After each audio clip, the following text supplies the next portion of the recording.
Non, mais là, Marvel, ils ont tapé tellement fort, osé souiller le bouclier de Steve de cette façon, c'est d'un génie. Autant ceux qui ont assisté à la scène que nous téléspectateurs, on ne peut être que choqués. Salut à tous, c'est Thomas, j'espère que vous allez bien. Moi, ça ne peut que aller bien après un épisode 4 de Falcon and the Winter Soldier de cette qualité. Oui, je sais, mais je vous avais prévenu que chaque semaine, je dirais que c'est le meilleur épisode de la semaine comparé au précédent. En même temps, quand tu vois tout ce que nous raconte cet épisode 4, qui en soi amorce la seconde partie de la série, il faut se l'avouer, cet épisode était masterclass. Donc cet épisode 4 de Falcon and the Winter Soldier nous ramène 6 ans en arrière au Wakanda, où on retrouve Bucky aux côtés de Ayo en train de lui réciter les mots pour activer le Winter Soldier. Pendant que Ayo est en train de lui réciter la formule du Winter Soldier, tu vois Bucky qui est en train de paniquer parce qu'il ne sait pas ce qu'il peut arriver. Et là tu vois qu'il lâche des larmes, mais une fois la formule terminée, tu vois qu'il pleure de joie, car il n'est plus sous l'emprise de la formule du Winter Soldier. Je trouve que cette scène est vraiment touchante. L'épisode est génial de bout en bout, on a les prémices du changement de bord de John Walker. Et au fur et à mesure de l'épisode, il commence à se poser de plus en plus de questions au sujet du sérum de super soldat. Une scène que j'ai adorée dans cet épisode, c'est lorsque Ayo et les Dora Milaje sont arrivés dans la pièce pour venir récupérer Zemo, vu que les 8 heures accordées à Bucky sont écoulées. Car dans cette scène, tu as John Walker aka Captain America qui prend de haut les Dora Milaje, et quand j'ai vu la dérouillée qu'il s'est pris, j'étais tellement heureux vu que je n'aime pas ce personnage. D'ailleurs, dans cette scène, même John Walker a honte car il s'est fait battre par ses adversaires alors que ce ne sont même pas des super soldats. C'est d'ailleurs ce qui va le conforter dans sa décision pour prendre le sérum, car oui, peu de temps avant, notre trio qui était sur les traces de Karli Mortengo de par une cérémonie en l'honneur de Mamadonia, je crois que ça se prononce comme ça si je ne dis pas de bêtises. Alors que Karli Mortengo ait réussi à prendre de la fuite, Zemo a réussi à la rattraper. Et de par ce fait, il trouve les dernières fioles de sérum de super soldat.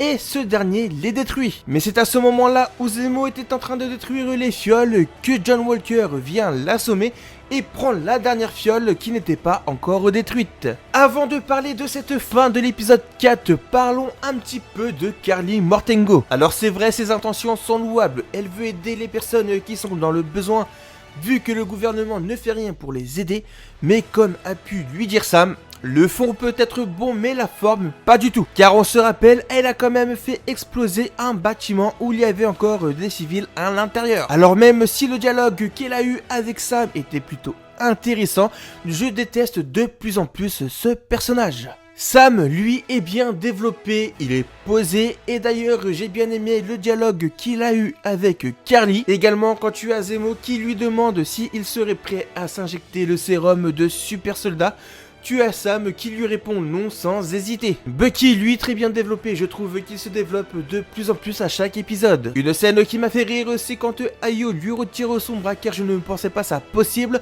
Même les personnages sont surpris que ce soit possible. Maintenant, parlons du cas du personnage de Sharon Carter, car ce personnage m'intrigue énormément. Car elle a quand même des trackers sur les gens, c'est même elle qui va prévenir Sam que US Agent les a retrouvés. Mais elle a aussi pas mal de gardes qui sont armés. Donc la théorie qui circule en disant que ce serait Sharon Carter qui serait en réalité Power Broker, je pense que ça pourrait être possible. Après, à voir si c'est vraiment le cas. Il est temps de parler de cette fin d'épisode. Donc tu as Sam et Bucky qui sont partis rejoindre Karli Mortengo car elle voulait parler seule à seule avec Sam.